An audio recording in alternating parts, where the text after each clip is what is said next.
Good afternoon, dear traders. Let's talk today about British pound against US dollar.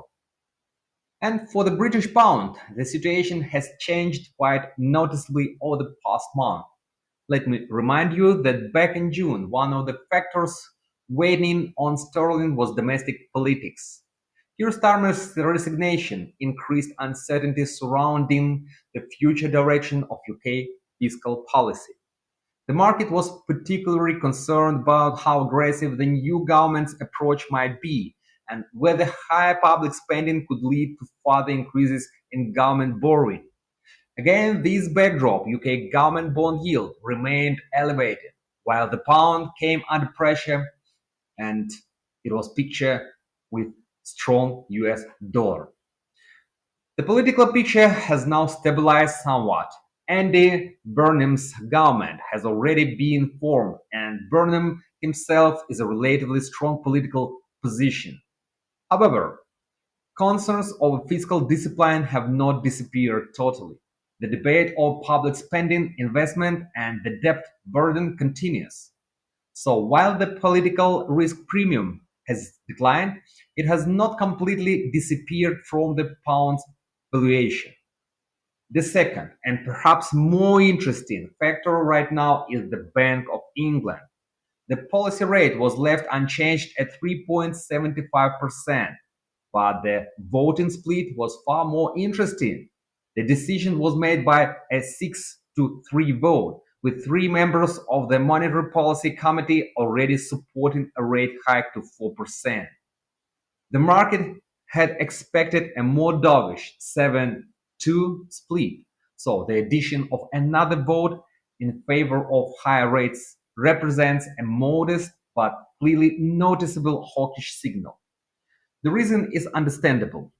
Once again, oil and the Middle East.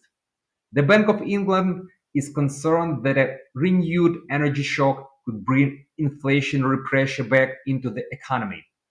According to the central bank's own projections, inflation could rise to around 3.2% by the end of the year, while one MPC members changed their position specifically in response to the renewed escalation in geopolitical risks.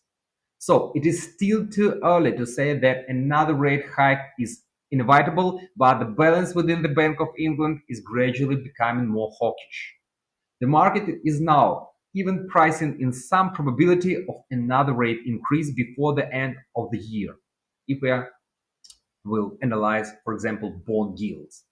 And this helps explain the pound's relative resilience. Now, let's move to the technical picture. Great Britain against US dollar has moved back above 1.34 and 2, which is, in my view, is an important sign of short-term strength among buyers. Following the previous decline, the market has done more than simply bounce. It has returned to the upper part of the broader trading range. However, the bigger picture has not changed yet. Sterling remains broadly within the 1.31 and 5, 1.36 big range, global range. That means 1.36 remains the key resistance level. And until this area is broken, it is too early to talk about a full continuation of the broader bullish trend. However, as long as Great Britain pound against US dollar holds above 1.34 and 2, buyers retain the initiative and the door remains open for another test of the upper boundary of the range. So we now have a rather interesting combination. Political risk has eased somewhat, the Bank of England is sounding more hawkish, and technically the pound is once again approaching the 1.36 area, the very same zone where the major sell-off began just a month ago.